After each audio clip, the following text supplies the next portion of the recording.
yang menyebabkan disrupsi, sesuatu yang bisa tiba-tiba berubah seperti dulu revolusi industri begitu ya. Nah, sekarang ada artificial intelligence. Dia bisa menggantikan pekerjaan-pekerjaan yang repetitif. Ya, repetitif bisa digantikan, artinya manusia akan melakukan pekerjaan yang tidak repetitif, yang memang membutuhkan kreativitas dan seterusnya. Ini hanya 50 National Artificial Intelligence Policy, sekarang sudah bertambah. Bahkan di sini, di Indonesia pun dinyatakan masih belum punya, Februari 2020. Indonesia dianggap belum punya landscape dari strategi artificial intelligence, meskipun secara di industri itu sebenarnya sudah banyak pakai teknologi artificial intelligence. Dan teknologinya itu sendiri ada yang dibangun oleh bangsa Indonesia sendiri, tapi banyak juga yang dibangun oleh luar negeri, dari Singapura, dari Amerika, mereka datang ke Indonesia jualan produk artificial intelligence-nya, begitu. Dan itu sudah banyak dipakai dari sejak beberapa tahun yang lalu. Oke. Bahkan ada satu pendapat yang menyatakan bahwa siapa yang menguasai artificial intelligence yang menjadi nomor satu di situ, maka dia akan menjadi penguasa dunia. Ya, jadi sekarang ini posisinya ada 2 negara besar yang berupaya untuk menjadi nomor satu di bidang artificial intelligence, yaitu Amerika Serikat dan Cina. Ya, tapi dengan adanya pandemi COVID-19, kelihatannya ini agak terhambat proses perkembangannya ya. Nah, Amerika sendiri menggunakan artificial intelligence untuk apa? Kalau Amerika itu lebih ke pertahanan keamanan. Ya. Dia itu bisa membuat robot-robot yang tidak perlu besar-besar. Robotnya bisa kecil, sebesar binatang kayak kucing misalnya. Tapi si kucing ini dia bisa buka pintu, dia bisa lari ke dalam rumah dan sangat fleksibel. Jadi sendi-sendinya banyak begitu. Jadi bayangkan kalau misalnya terjadi perang begitu ya, Amerika dia cukup mengirimkan robot-robotnya saja, tidak usah pakai orang lagi gitu. Nah, kalau Cina bagaimana?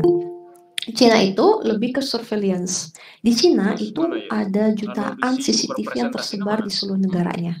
Ya, di jalan, di gedung, itu banyak sekali CCTV.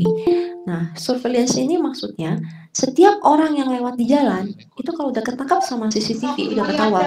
Ini siapa orangnya, bahkan ketahuan ini utangnya berapa, ini uangnya di mana aja, itu bisa ketahuan. Dia datang ke toko tuh udah langsung ketahuan, nah ini mah nggak sanggup beli misalnya ya. Nah, di Cina seperti itu. Semua data sudah ada terekam di negaranya gitu. Ada positif negatifnya tentu.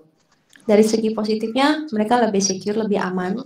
Dan ketika ada kasus COVID misalnya, itu semua data bisa cepat ya. Tapi dan semua interaksi ketahuan. Saya ada satu orang dia ketahuan COVID gitu ya. Itu sebenarnya langsung bisa ketrace siapa aja sih yang pernah berinteraksi dengan orang ini ya, dari berbagai rekaman yang ada di CCTV tersebut. Kalau di sini nggak bisa, di Indonesia kita nggak bisa ya. Data kita masih lemah, bahkan mungkin data yang real seluruh penduduk Indonesia pun itu juga tidak bisa terintegrasi dengan baik begitu ya, masih bisa ada KTP bodong dan seterusnya gitu. Walaupun sekarang sudah dikurangi ya dengan adanya iktp begitu.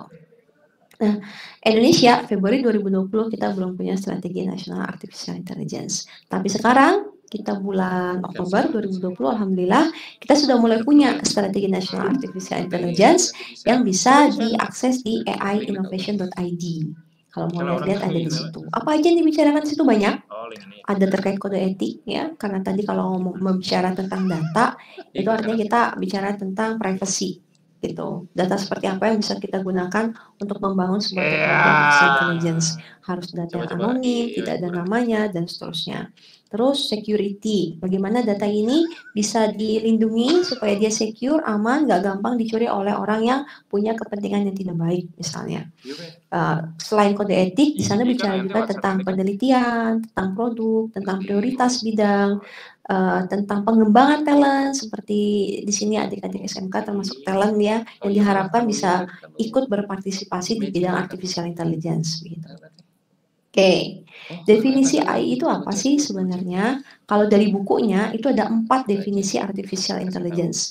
Jadi intinya sih artificial intelligence itu adalah sebuah software, kode program ya, yang berupaya untuk bisa acting humanly, berperilaku seperti manusia, bisa acting rationally, berperilaku rasional ya, ada tujuannya, mengikuti aturan-aturan rasional, thinking humanly, berpikir seperti manusia, thinking rationally, berpikir secara rasional. gitu. Sekarang yang banyak itu apa? Yang banyak itu ya antara acting humanly sama acting rationally. Diharapkan sih lebih ke acting rationally ya, dengan asumsi bahwa rational itu bahwa semua aksi yang dihasilkan oleh si software ini yang bisa aja dipasang di sebuah robot gitu, itu harus berupa aksi yang rasional yang memang benar, yang mengikuti aturan-aturan dan mencapai tujuan tertentu, begitu. Definisinya itu. Atau mungkin kalau begini ya, saya kode program ya. Kalau misalnya kode program biasa itu kan misalnya 2 tambah 3 berapa? Gitu ya. Nanti tinggal kita kalkulator keluar angka 5. Nah, kalau artificial intelligence itu bukan 2 tambah 3 tapi kebalikannya. Berapa tambah berapa sih jadi 5? Gitu. Artificial intelligence itu dia akan mencari mana yang paling bagus. 0 tambah 5 kah, 1 tambah 4 kah, 2 tambah 3 kah, dan seterusnya. Dia akan melakukan pencarian ya. Di situ kerjaannya si software. Gitu. Selain itu juga ada yang mengeluarkan istilah artificial narrow intelligence dan artificial general intelligence. Kalau general intelligence itu satu software yang bisa segala macam. Ya. Kalau narrow dia bisa hanya di satu tugas tertentu, satu task tertentu, satu pekerjaan tertentu. Begitu. Yang mana sekarang ya artificial narrow intelligence ya. Ada memang orang-orang yang kemudian bergerak ya untuk membuat artificial general intelligence. Tapi secara kenyataannya di industri atau apapun yang dipakai itu yang artificial narrow intelligence. Jadi software yang bisa menyelesaikan persoalan dengan menggunakan teknologi artificial intelligence untuk sebuah pekerjaan tertentu saja. Begitu. Nah, AI saat ini tidak mencoba recreate the brain karena manusia pun masih belum bisa memahami bagaimana otak bekerja. AI sekarang ini menggunakan sebuah algoritma yang disebut machine learning, ya, belajar dari data, mengeluarkan model atau knowledge, tapi berawal dari data. Jadi makanya nanti ada pelabelan data, penyiapan data. Data ini sekarang tersedia dalam jumlah yang besar dari sosial media, dari sensor, ya. Itu banyak sekali data yang bisa digunakan untuk membangun si model artificial intelligence dengan menggunakan algoritma machine learning. Ya. Selain itu juga menggunakan sensor yang akurat dan murah. Nah, artificial intelligence sekarang ini teknologinya lebih ke situ. Yang acting rational itu ke situ. Algoritmanya machine learning atau deep learning, kemudian pakai data yang jumlahnya besar dengan tambahan sensor yang akurat dan murah. Gitu. Saya coba cerita sedikit ya tentang artificial intelligence agent itu. Kalau kita bisa bagi secara umum, kita bisa bagi dia menjadi 2 jenis agent. Satu problem solving agent, satu lagi knowledge based agent. Gitu. Nah, si agent artificial intelligence, dia itu sebenarnya mengambil info-info, persepsi ya dari lingkungannya. Jadi tadi dari sensor gitu ya. Ada sensor kamera, berarti dia ngambilin image-nya. Ada sensor buat dapetin suara mikrofon ya, dia akan ambil suaranya begitu. Bahkan keyboard juga kita bisa anggap sensor saja ya, karena inputnya berupa ketikan gitu. Nah, dia akan ambil semua data-data tadi ya, input dari hasil dari si persepsi itu, kemudian berdasarkan persepsi yang dia dapat dari lingkungannya, dia akan melakukan aksi yang diharapkan rasional tadi. Nah, jenis agent ini ada 2 macam, problem solving agent dan knowledge based agent. Apa bedanya? Bedanya lebih ke teknik artificial intelligence di balik kedua agent ini. Ya. Kalau misalnya yang problem solving agent, itu idenya dia yang tadi seperti saya cerita, berapa tambah berapa jadi 5. Gitu. Dia mencari angka yang terbaik begitu, yang bisa menghasilkan 5. Angka yang kira-kira biayanya paling kecil. Gitu, yang bisa menghasilkan 5. Itu yang dia lakukan problem solving agent. Dia mencari dari solusi yang udah jelas gitu. Kita cuma punya sekian kandidat solusi, 0 plus 5, 1 plus 4, 2 plus 3, 3 plus 2, 4 plus 1, 5 plus 0. Ada sekian solusi, dia akan cari mana yang paling bagus nih. Mana yang keuntungan paling besar kah, yang biaya paling kecil kah, tapi udah jelas tuh daftar kandidat solusinya. Nah, kalau yang satu lagi, knowledge based agent, itu si kandidat solusinya belum jelas sebenarnya. Ini bisa dibagi menjadi 2, satu yang namanya expert system, satu lagi namanya agent yang menggunakan machine learning tadi yang tadi saya bilang, itu yang sekarang banyak dipakai. Ya, kalau expert system itu kita kayak mengambil pengetahuan dari para expert untuk menyelesaikan persoalan. Jadi saya kasih contoh ya. Sedangkan kalau machine learning itu kita pakai data tadi, kita kumpulkan data, terus kita lakukan pemrosesan, lalu kita bangun sebuah AI model atau knowledge. Kita masuk ke yang pertama ya, problem solving agent, contohnya seperti apa. Mungkin ada yang pakai Waze atau ada yang pakai Google Map, begitu ya. Dia akan memberikan peta ya. Nah, peta itu sebenarnya itu adalah problem solving agent. Dia mencari rute terbaik dari A ke B, gitu. Dia mencari rute terbaik, misalnya dari SMK 4 pergi ke ITB gitu ya, rute terbaik yang mana. Itu sebenarnya artificial intelligence menggunakan teknologi searching tadi, mencari gitu. Yang lainnya juga mencari ya. Kalau ini tasnya adalah map coloring. Kita mau memberi warna pada sebuah peta gitu, gimana biar dia nggak bentrok, atau scheduling gitu ya. Ada ruangan, ada dosen, ada guru. Nah, gimana caranya bikin jadwal yang nggak bentrok begitu. Itu termasuk searching juga. Nah, ini yang berikutnya bagian dari si knowledge base agent yang expert system atau sistem pakar. Jadi idenya akan ada expert, ahlinya yang memberikan knowledge tadi ke sistem, kemudian akan ada user, orang yang bertanya. Ya, misalnya dia batuk begitu kan, terus dia pengen tahu ini kira-kira saya harus diapain kalau saya batuk seperti ini. Dia akan bertanya ke si sistem pakar, nanti sistem pakar akan mencoba menjawab pertanyaan dia gitu. Berdasarkan apa? Berdasarkan pengetahuan yang dia peroleh dari expert ya. Oke, ini contoh sistem pakar di bidang kesehatan, lingkungan, jaringan, intelligent tutoring system, geologi ya. Ya, jadi bisa lihat-lihat di internet nanti kalau mau tahu lebih dalam lagi tentang expert system. Ini contohnya di sini untuk yang healthcare begitu ya. Biasanya keluarnya tuh nggak cuma satu. Kalau kita ngomong sistem pakar untuk kesehatan, dia tidak akan cuma satu rekomendasi. Dia biasanya akan ada banyak.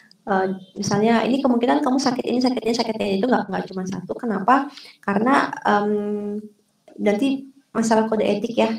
Karena tetap kan di sini bukan dokter, bukan orang benar yang kemudian dia punya tanggung jawab penuh gitu terhadap keputusan gitu ya. Ini hanya membantu saja ya untuk yang kasusnya terkait dengan kesehatan. Contoh lainnya lagi, nah yang terakhir ya, yang machine learning. Nanti saya akan jelaskan banyak contoh terkait dengan machine learning ini, karena kami di Pusat Artificial Intelligence di ITB pun tekniknya menggunakan yang machine learning gitu. Jadi kalau tadi si knowledge-nya itu kan diperoleh dari orang. Ya, dari knowledge itu ketika ada orang yang bertanya atau pengen konsul sesuatu, itu akan dicari jawabannya dari knowledge tadi ya. Nah, kalau machine learning, knowledge-nya itu bukan dari orang, tapi dari data. Ya, walaupun datanya itu sebenarnya penyiapan data dilakukan manual oleh orang juga, tapi sebenarnya tidak perlu sampai expert banget sehingga langsung bisa mengeluarkan sebuah knowledge ya. Contoh knowledge itu apa sih? Misalnya pakai if then ya, jika maka. If batuk then minum air hangat, misalnya seperti itu ya, itu contoh knowledge. Nah, kalau expert bisa melakukan itu. Nah, kalau di sini nggak pakai expert, kita pakainya data itu kemudian diproses dan dimasukkan ke dalam machine learning algorithm. Nanti si machine learning algorithm inilah yang akan mengubah dari data ke dalam bentuk knowledge atau model ya. Seringkali disebutnya AI model, artificial intelligence model. Oke. Nanti dari model ini baru kemudian bisa memberikan sebuah keputusan terhadap input dari user apapun itu. Oke, ini contohnya. Contoh, misalkan ya kita mau bikin sebuah artificial intelligence agent untuk menganalisis resiko kredit pelanggan. Jadi kita nih ceritanya kita mau pakai buat di bank gitu ya. Ada pelanggan dia pengen ngajuin kredit atau enggak. Ya. Nah ini kita bisa pakai teknologi artificial intelligence untuk membantu petugas bank gitu. Kita kasih rekomendasi apakah sebaiknya diberi kesempatan kredit atau tidak. Ya, jadi yang paling bawah ini adalah keputusan yang diharapkan dari sebuah AI agent, sedangkan yang dalam ini adalah informasi yang diberikan oleh user tadi.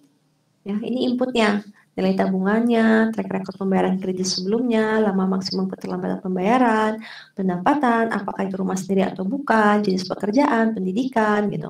Dia akan masukkan informasi itu dan nanti si agentnya ini akan memberikan rekomendasi, ini baiknya kasih kesempatan kredit aja nih, yang ini jangan deh.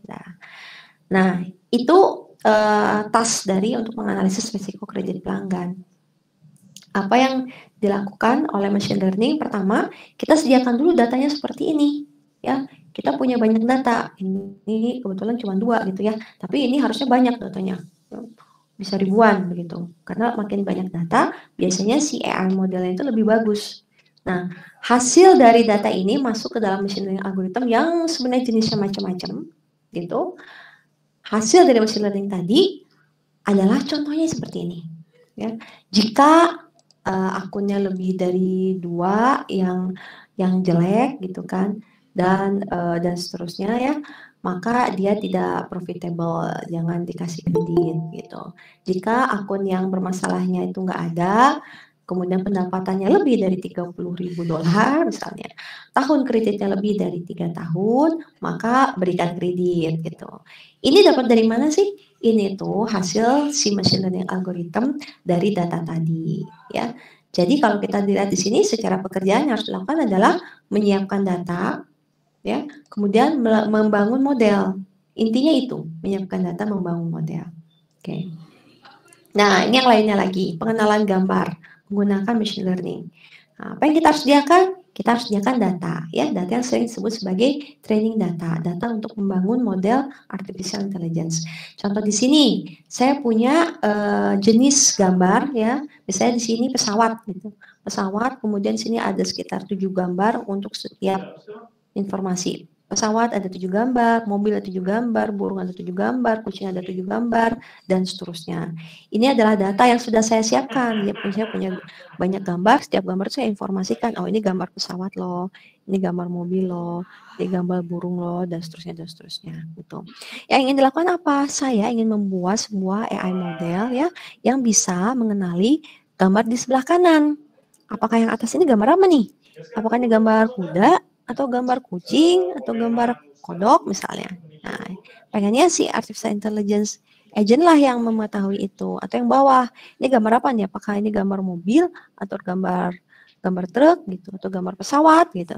Nah, jadi yang kita lakukan sekarang adalah setelah kita menyiapkan datanya, kita masukkan itu ke dalam si machine learning. 2016 ya, Pak, ini 2020 udah 4 tahun untuk mengklasifikasikan testing data. Ini testing data. Itu artinya kita membangun model artificial intelligence-nya. Jadi kalau modelnya udah jadi, baru kita masukkan si testing data ini. Tolong dong, ini gambar apa sih? Nanti dia akan keluar, oh ini kucing. Yang ini gambar apa? Oh ini mobil. Gitu ya. Apa sih manfaatnya pengenalan gambar? Ini jantungnya ya. Kemudian ketika kita mau pakai itu untuk solusi, itu bisa macam-macam. Ya, misalnya membantu orang yang low vision gitu kan. Atau kita mau melakukan scan ya terhadap kertas-kertas gitu, tapi informasinya pengen otomatis aja diambil gitu. Ada berapa gambar coklat di situ dan seterusnya gitu. Atau contohnya kayak mungkin saya ini sedikit ya, warung pintar itu mungkin pada tahu ya, ada satu perusahaan startup warung pintar, dia itu menyediakan fasilitas menambahkan apakah seperti CCTV gitu ya di beberapa warung. Kalau tidak salah udah sampai 5.000 warung ya.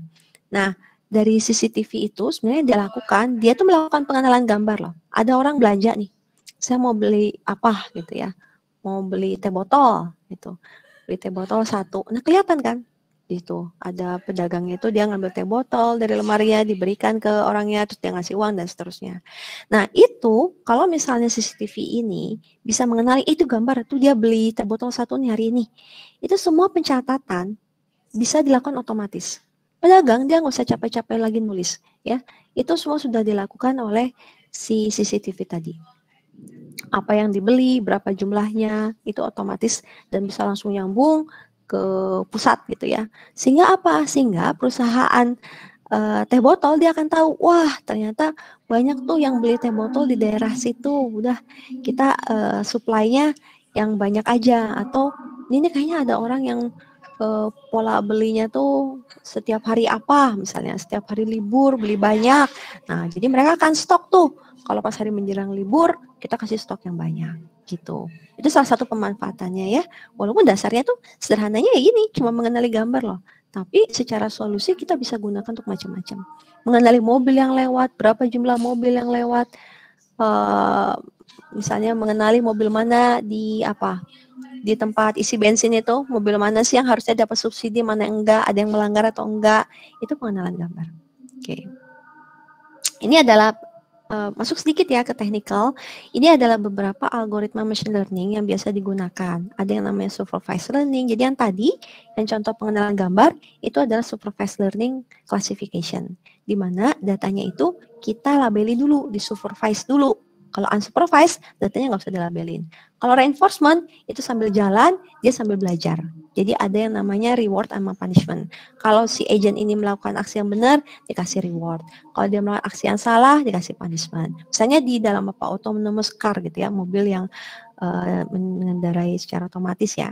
Walaupun di Indonesia itu rada berat ya, tapi kalau misalnya di luar negeri itu bisa dipakai di halo Monica, tol gitu, di jalan tol untuk mobil truk. Karena kan mobil truk tuh biasanya suka lama ternyata gitu ya. dia gitu Jadi si ya. pengemudi kan dia butuh Pantes istirahat. legend di grup Nah, gitu. dia tahu nih jalan yang lurus-lurus aja, yang aman, dia bisa pakai si autonomous car ini gitu. Jadi dikendalikan oleh otomatis gitu. Nah, itu sebenarnya bisa termasuk reinforcement learning juga dalam artian, tapi tetap ya kalau reinforcement learning berarti si pengendara nggak boleh tidur ya. Dia harus memberikan reward punishment. Jadi ketika si autonomous driver ini dia belok kanan dan itu salah, itu bisa dipukul misalnya atau direm. Ya, direm, berarti oh ini punishment. Tapi kalau misalnya dia belok kanan dan ternyata sama si pengendaranya ini, supirnya ini nggak diapa-apain, oh itu berarti reward, ya udah bener nih. Nah, si artificial intelligence akan belajar dari reward dan punishment itu. Itu contohnya reinforcement learning ya. Oke, ini ada istilah lain lagi. Jadi machine learning itu bagian dari artificial intelligence ya. Terus ada satu lagi istilah yang terbaru yang kemudian memang jadi salah satu tonggak kenapa artificial intelligence sekarang ini banyak digunakan, itu adalah deep learning. Ya, deep learning itu adalah bagian dari machine learning yang punya teknik yang berbeda sedikit gitu. Oke. Ini contoh data ya, explosion. Oke. Sebentar ya, maaf. Kenapa sekarang AI itu berkembang? Selain tadi deep learning, algoritmanya, juga karena ini ya, datanya, dan juga karena hardware-nya. Jadi kalau zaman dulu, itu hardware kita itu masih belum sanggup tuh memproses data yang dalam jumlah besar, ya, out of memory. Tapi kemudian muncul NVIDIA mengeluarkan GPU, Google mengeluarkan TPU, terus Intel juga mengeluarkan prosesor sendiri ya, yang bisa memproses data dalam jumlah besar. Sehingga akhirnya pembangunan model AI menggunakan data dalam jumlah besar dengan teknologi deep learning itu bisa diimplementasikan, didukung oleh hardware yang bagus ini. Nah, ini ada satu algoritma ya untuk pengenalan gambar ImageNet ini. Kalau kita lihat zaman dulu ketika kita tidak pakai deep learning misalnya dari tahun 2010 itu akurasinya ya tidak lebih dari 80% akurasi ya. Tapi ketika kita sudah pakai deep learning di sini yang hijau-hijau ini bisa lebih dari 95% akurasi. Yang kalau dibandingkan dengan rata-rata manusia masih lebih bagus pakai deep learning ini. Gitu. Jadi memang kalau kasus-kasus yang repetitif ada beberapa pekerjaan yang deep learning ini bisa lebih bagus dari manusia. Ya contohnya adalah yang pengenalan gambar, pengenalan objek pada gambar. Oke. Sekarang masuk ke penelitian artificial intelligence ya. Jadi pembagian dari mulai sainsnya, teknologinya, dan produknya. Mana sih yang dipakai di industri? Biasanya yang bagian produk. Tapi untuk bikin produk itu kita harus punya dulu teknologinya, ya. Dan kita harus ada dulu bagian di sainsnya. Jadi kalau ngomongin sains itu bagian deep learning-nya, tipe knowledge-nya gitu ya. Teknologi itu jantungnya, kayak tadi pengenalan gambar aja, ya. Produknya baru dipakai buat mengenali mobil di pom bensin, gitu. Itu contohnya. Nah, yang kita main itu buat industri, mainnya di produk. Ya, datang ke industri, kamu butuh apa sih? Oh, nanti saya bikinin, gitu. Kurang lebih kayak begitu ya. Saya masuk ke yang ini aja langsung. Jadi ada tahapannya, begitu ya. Dari mulai pertama mengumpulkan datanya dulu, kayak tadi data gambar kita kumpulkan. Kemudian data ini setelah dikumpulkan kita anotasi, kasih informasi. Nah, berikutnya di sini di data collection dan data labeling ini manual oleh manusia, gitu. Masuk ke sini, ini yang dilakukan adalah membuat kode program untuk preprocessing dan feature extraction. Istilahnya seperti itu ya. Ini kalau misalnya mau lebih dalam lagi bisa cari info ya. Ini sudah banyak juga terkait ini. Nah, kemudian data itu dibagi gitu ya, menjadi yang data training, data validasi, data testing, lalu membangun modelnya. Nah, kalau modelnya udah jadi, baru dites sebenarnya. Kalau udah dites ternyata dapat mana yang paling bagus, nah model yang terakhir itulah yang kita gunakan dalam production, ya, yang kita gunakan untuk solusi. Nah, langkah-langkahnya seperti ini. Nah, kalau kita lihat di sini, oke, masuk yang ini deh. Masuk yang di sini ada pengumpulan data, ada penyiapan data, dan ada pembangunan model dari artificial intelligence itu sendiri. Pengumpulan data di sini akan ada orang yang mengumpulkan data, ya. Apakah dia pakai sebuah kode program untuk mengumpulkan data seperti dari sosial media, begitu ya? Itu bisa jadi. Nah, tapi ketika dia mau melakukan pengumpulan data, itu tetap harus ada orang yang menganalisis dulu. Kita tuh butuh data apa sih? Ya, di situ ada analisnya, data analis. Data analis itu tugasnya adalah menganalisis jenis datanya, sumber datanya, kemudian dia membuat panduan untuk data itu, pengumpulan dan pelabelannya seperti apa. Kalau sudah dikumpulkan, kita harus melabelnya seperti apa. Kasus-kasus yang ambigu itu harus seperti apa, ya. Ini dilakukan oleh data analis. Nah, termasuk setelah itu dilakukan anotasi. Nah, itu ada lagi data anotator. Hasil dari anotasi itu biasanya harus dicek lagi. Ya, ini ada orang yang menjamin tentang kualitas data. Kenapa? Karena untuk artificial intelligence itu, kalau misalnya datanya jelek, maka model artificial intelligence itu pun akan jelek. Karena data itu adalah jantung dari sebuah model artificial intelligence, ya. Jadi yang di sini ini ada data analis dan data anotator. Kemudian di sini ini ada yang kemudian bertugas untuk menyiapkan data, membersihkan data, memilih data dan seterusnya. Ya. Dan di sini baru ada machine learning engineer-nya, ya, yang melakukan pemilihan algoritmanya mau yang mana, lalu eksperimen dan analisis hasil. Di sini kalau kita lihat ada beberapa peran yang bisa dilakukan, dari mulai yang data analisnya, anotatornya, quality assurance-nya, machine learning engineer-nya, ya. Ada minimal ada 4 di situ ya. Ada 4 role yang bisa dilakukan ya. Jadi kalau zaman dulu nggak ada yang namanya data anotator pekerjaan. Sekarang ada data anotator. Begitu. Itu contoh salah satu pekerjaan baru. Oke. Ini kalau kita mau membuat sebuah solusi berbasis artificial intelligence ya, di sebuah perusahaan, itu juga selain tadi, kalau tadi kan bikin model artificial intelligence ya tuh, role-nya apa aja. Nah, kalau di sini emang kita mau membuat sebuah solusi di perusahaan, tapi solusinya mainnya berbasis artificial intelligence gitu. Nah, di sini ada orang yang melakukan pendefinisian masalah dulu, ada orang yang bisnis analisnya yang kemudian melihat, oh ini kayaknya bagusnya AI-nya dipakai buat apa gitu. Orang ini punya keahlian berbeda dengan yang si machine learning engineer. Kalau tadi machine learning engineer, dia keahliannya di algoritma machine learning-nya. Nah, kalau di sini keahliannya dia lebih ke proses bisnis di perusahaan itu. Ini apa sih yang kira-kira menguntungkan, yang memberikan benefit, ngasih revenue, mana sih yang mengurangi biaya, gitu. Mana sih yang bikin engagement dengan customer itu lebih bagus, lebih dekat lagi, supaya kita bisa ingat customer. Nah, itu ada lagi orang bisnis analisnya di situ. Ya, bisnis analis yang kemudian dia akan berkomunikasi dengan orang yang memahami tentang teknologi artificial intelligence. Nah, di sini ya ada AI engineer-nya.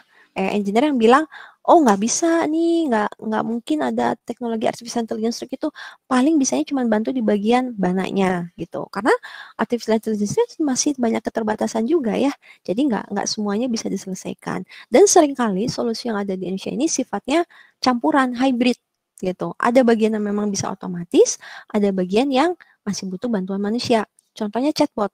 Jadi chatbot itu sebuah sistem otomatis ya, dialog otomatis. Kalau misalnya kita pakai apa WhatsApp gitu. WhatsApp itu biasanya kalau kita nanya yang jawab orang lagi. Nah ini chatbot itu kalau kita nanya yang jawabnya software. Yang jawabnya adalah AI agent.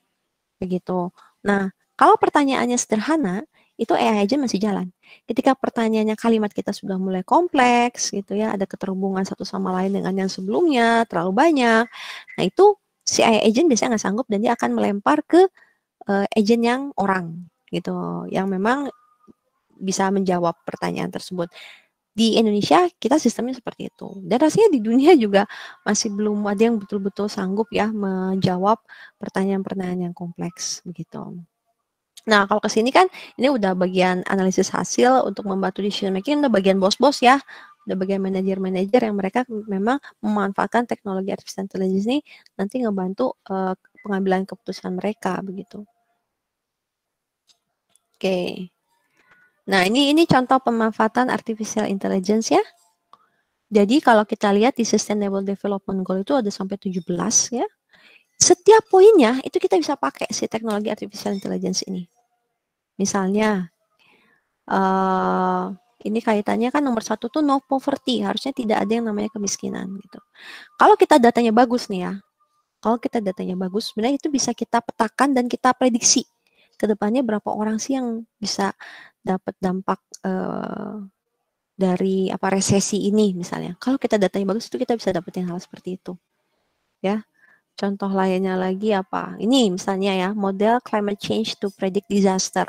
Dan kalau kita datanya juga lengkap, kita bakal bisa memprediksi tentang terkait dengan disaster itu. Ya, terkait dengan kejadian-kejadian bencana. Ya. Kita juga kalau prediksi cuaca sih udah biasa ya. Dan itu bisa dilakukan dengan menggunakan artificial intelligence juga gitu.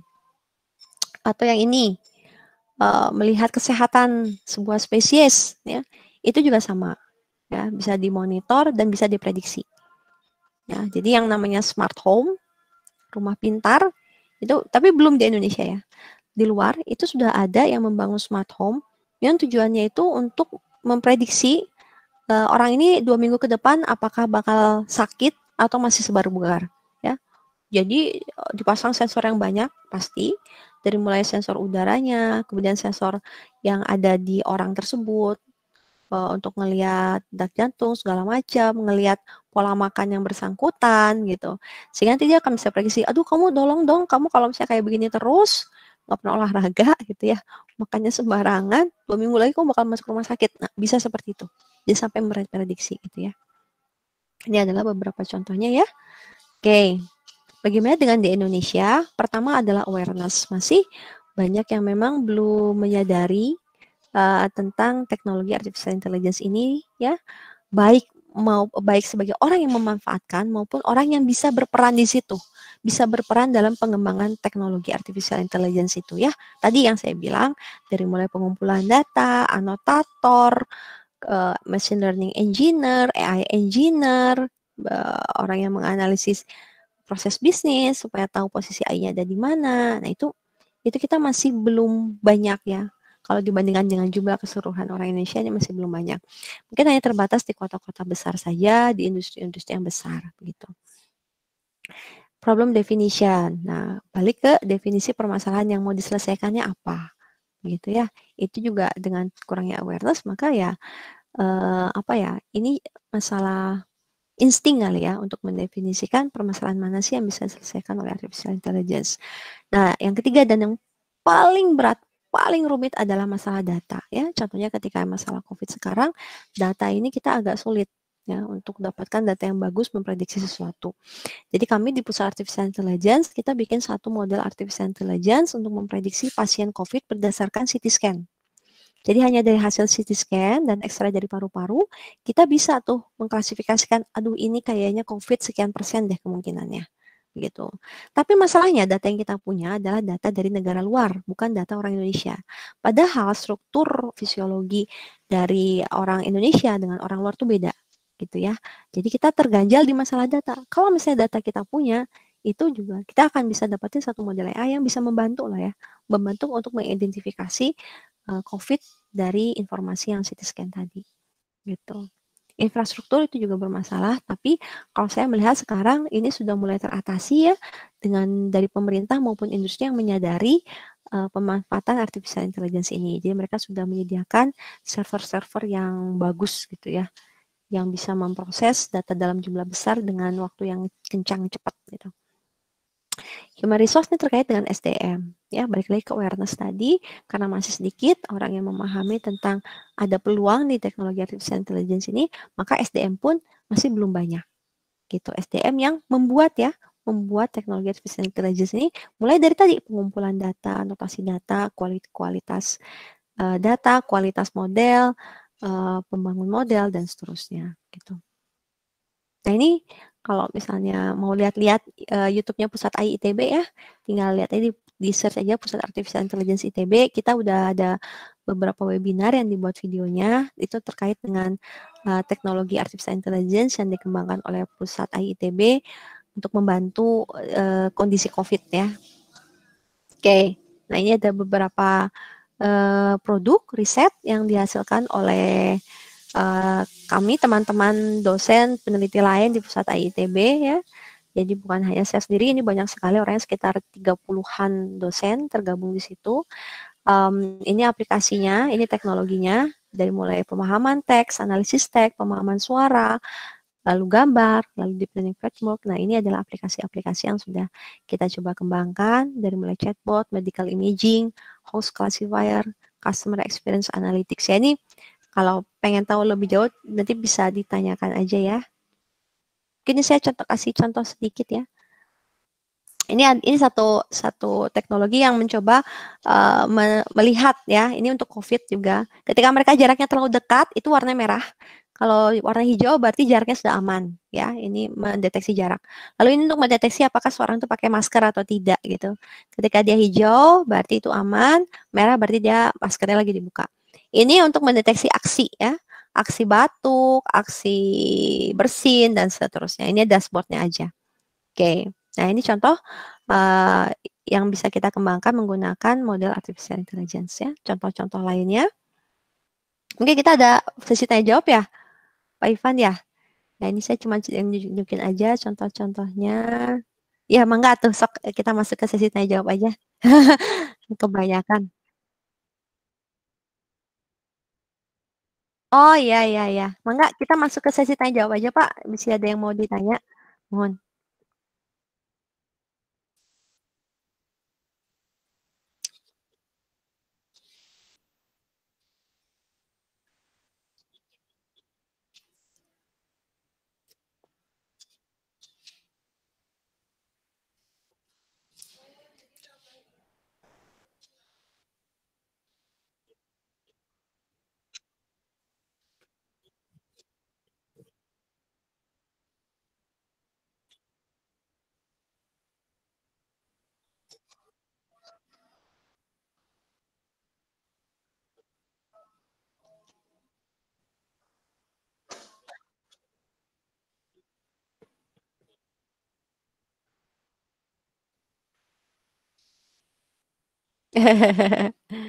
Oh, udah advance ya pertanyaannya ya. Ini tergantung tergantung dari tasnya. Ada yang pakai PyTorch, ada yang pakai TensorFlow. Ya, kalau saya sebenarnya riset saya lebih ke teks. Jadi kalau teks itu kami lebih pakai PyTorch gitu.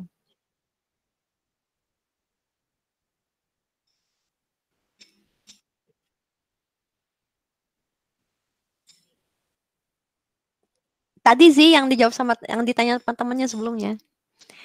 Ya, Python itu. Jadi kami kenapa pakai Python? Karena kami lihat secara library untuk deep learning-nya, yaitu udah banyak apa banyak alternatif ya. Kayak tadi yang teman sebelumnya tuh nanya kan, apakah pakai TensorFlow gitu kan, ataukah pakai PyTorch.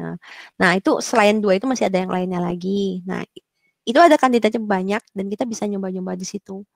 Ya, dan kalau udah masuk ke production nanti ada lagi namanya tensor serving dan seterusnya gitu. Jadi ya jadi Python sih kalau mau mendalami.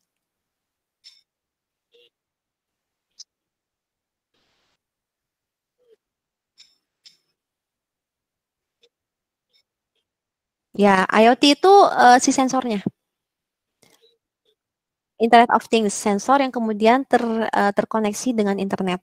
Jadi kalau misalnya kita tadi ya yang misalnya pengenalan gambar tadi gitu ya, kita mau mengenali orang-orang apakah pakai masker atau enggak sebuah daerah, itu kan pasti kita pasang CCTV ya. CCTV. Nah, CCTV itu kan pasti terkoneksi dengan internet. Nah, si model artificial intelligence itu bisa ada dua sih. Satu dipasang di CCTV, yang namanya edge computing. Satu lagi dipasangnya di server. Jadi hasil rekamannya dikirim ke server, ya, itu lewat si IoT Internet of Things itu. Kemudian di servernya baru kita klasifikasi. Ini tuh pakai pakai masker atau enggak gitu.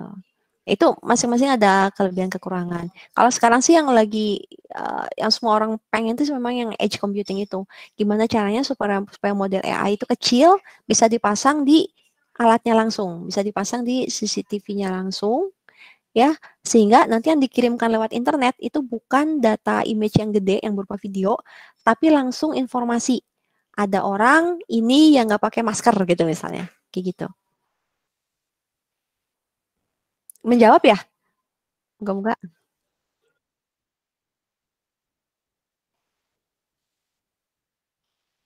Mm, mm-mm, mm-mm. Ya, ini kan tadi saya bilang ada beberapa posisi AI, ya. Ada dari mulai pelabelan, ya, data anotator, ada juga yang bagian machine learning engineer. Mungkin ini kalau kalau misalnya kita main di machine learning engineer, itu sebenarnya secara bidang AI sendiri macam-macam loh. Ada yang data terstruktur, ya, kayak contoh tadi yang saya tunjukkan analisis kredit, itu data terstruktur. Tapi ada istilahnya unstructured data yang isinya adalah suara, gambar, teks, mungkin ada infosensor lain ya. Tapi kalau infosensor lain seperti apa ya, gelombang otak gitu ya, gelombang otak. Nah itu masuknya ke unstructured gitu. Kalau misalnya kita main hanya di data terstruktur, itu kita bisa pakai framework yang udah ada. Misalnya nih, kita pakai RapidMiner atau Power BI ke atau SPSS ya kalau dari IBM. Atau kalau dari Microsoft itu ada Machine Learning Studio di Azure-nya. Nah, bisa pakai yang seperti itu, MATLAB, tanpa harus tahu programming yang lebih detail. Tapi kalau kita aplikasi kayak aplikasi sih Pak. Jadi mungkin kayak Excel gitu ya. Kayak gitu ya, kayak Excel gitu ya. Jadi kita tinggal drop drop aja, drop isi. Saya ngedrop satu icon data. Uh, saya bayangin Microsoft Machine Learning Studionya Azure ya, Microsoft. Itu kita tarik gitu kan icon, kita tarik icon data, nanti kita tinggal tulis datanya ngambil dari mana gitu. Fiturnya apa aja yang mau dipakai kayak gitu. Terus nanti ambil lagi, drag lagi untuk machine learningnya. Machine learning mau algoritmanya apa. Itu bisa seperti itu gitu. Bahkan kalau misalnya yang sederhana pemrosesan teks sederhana juga masih bisa tuh si machine learning Azure. Tapi kalau kita pengen sebuah uh, engine artificial intelligence yang punya akurasi yang bagus untuk data yang tidak terstruktur, mau nggak mau harus belajar Python-nya gitu. Ya, enggak.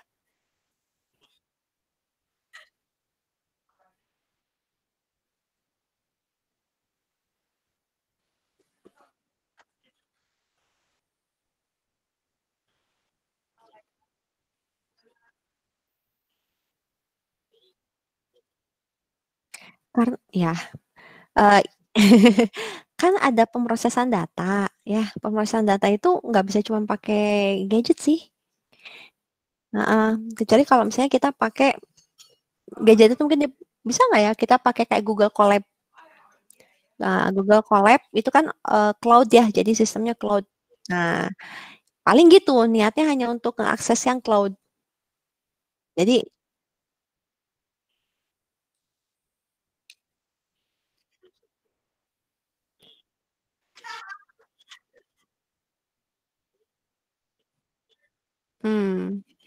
ya kayak misalnya WK, WEKA. Nah, itu WK itu download terus install aja di laptop. Tapi nggak bisa sih kalau pakai HP. Install di laptop terus dijalanin itu udah bisa data. Tapi memang bukan data besar ya, main-main aja. Atau kalau kalau misalnya mau main yang cloud tadi itu juga gratis Pak. Kayak misalnya Kaggle, Kaggle, itu gratis itu. Kita masuk aja ke sana terus kita masuk ke environmentnya si Kaggle itu, akun segala macam bisa main di situ. Di apa namanya dijalanin di situ. Cuman kalau itu harus tahu dikit codingan lah. Kalau WEKA nggak usah tahu codingan juga bisa kita jalanin. Tapi ya tadi masih main-main niatnya. Mangga sok Pak.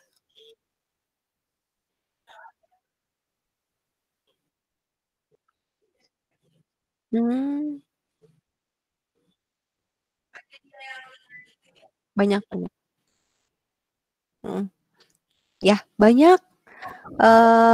Cari aja data science banyak banget kok. Di YouTube ada. Kalau nggak data science, machine learning. Di YouTube banyak kok yang bahasa Indonesia ada. Data science atau machine learning. Machine learning. Mm. Itu banyak ada yang cuman web doang, ada yang kayak Coursera, ada yang di YouTube gitu. Banyak itu. Hmm.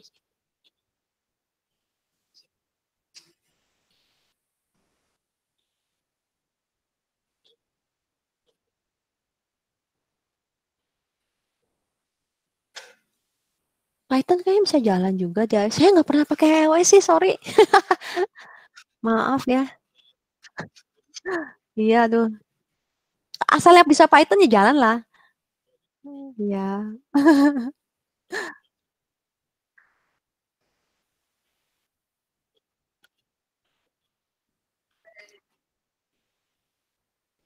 VR itu kan virtual reality.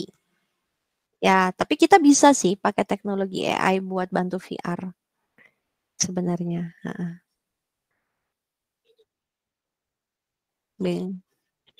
Ya, mengenali gambar gitu kan tadi kan mengenali gambar kan. Nah, bisa otomatis kan gitu. Hmm.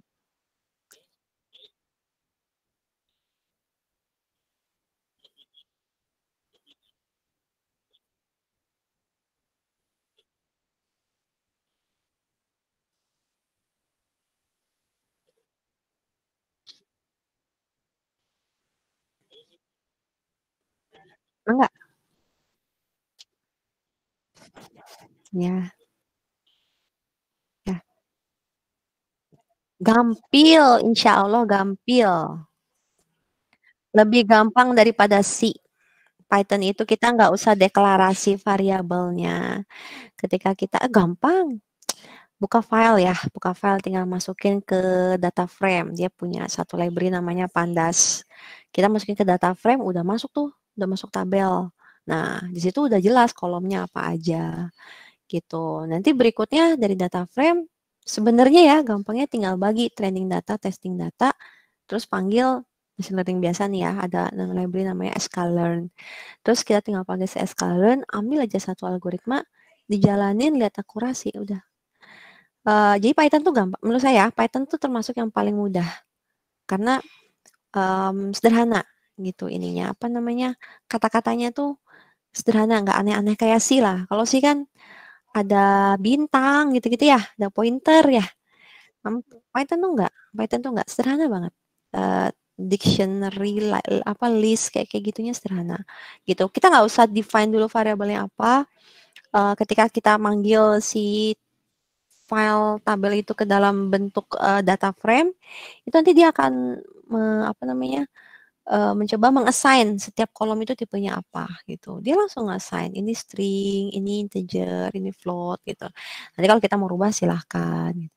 Tapi udah banyak yang dia sederhanakan looping if then itu standar dan mudah gitu kalau kita udah bisa satu bahasa misalnya ada yang udah bisa bahasa apa bahasa C gitu tadi saya ada C++ gitu ya atau bahasa Java gitu nah si Python ini lebih lebih sederhana dari itu kita tuh bisa pakai interpreter aja jadi masuk ke interpreter Python terus jalanin 2 plus 3 keluar 5 gitu kita bisa bisa pakai interpreternya, bisa bikin .py-nya, nama filenya .py kan. Terus nanti di apa namanya dieksekusi pakai interpreter atau dibikin pakai ada kalau mau bikin generate ada kode program bisa juga gitu ya. Atau kita pakai kalau yang pengen lebih gampang lagi kan istilahnya pakai Jupyter Notebook namanya ya. Itu basisnya bukan command prompt tapi dia basisnya kayak web browser gitu ya. Nah, di situ kita juga tinggal ketik-ketik, bikin variabel, diisi apa, di print, panggil skdn, panggil pandas, gitu-gitu sih. Jadi menurut saya sih Python termasuk yang bahasa pemrograman yang paling gampang untuk dipelajari. Dibanding yang lain.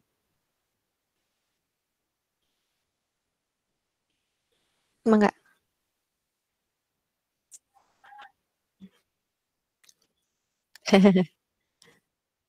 Mohon.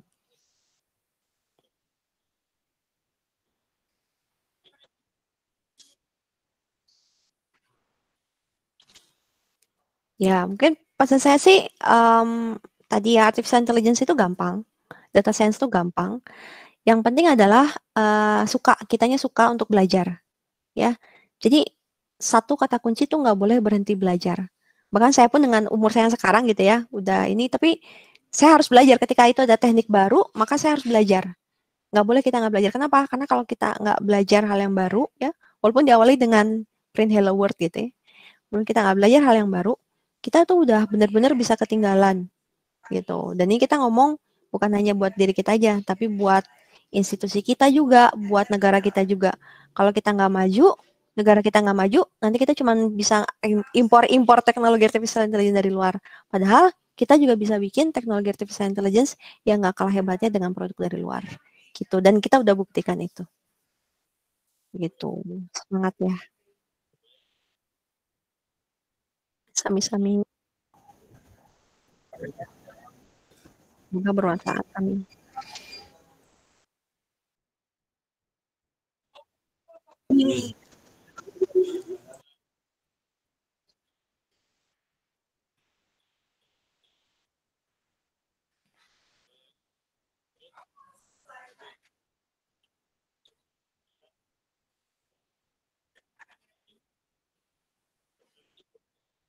Mangga, Mbak Ivan, tur nuhun. Assalamualaikum.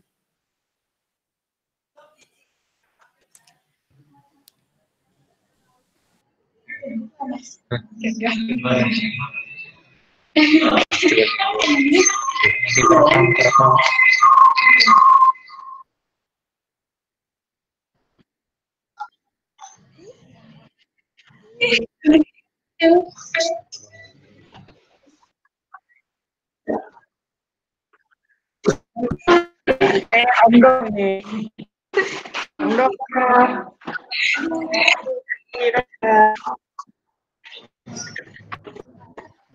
Dadah dari SMK Al Fajar Kasung.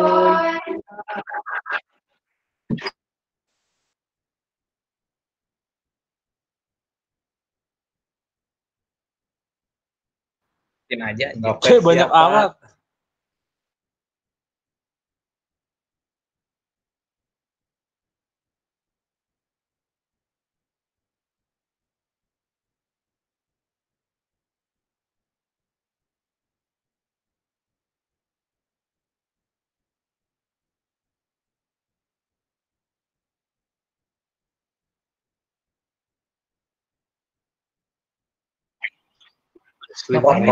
Foto.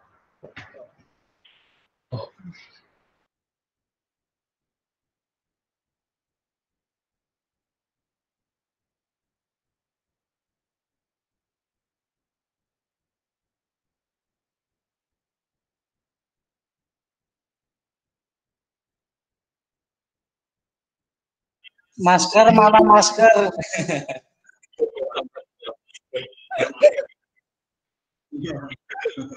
Nanti diedit, Pak. Jangan lupa di-upload ya, Pak, di YouTube sama itu file-filenya. File-filenya di-share ya, Pak. Ditunggu. Super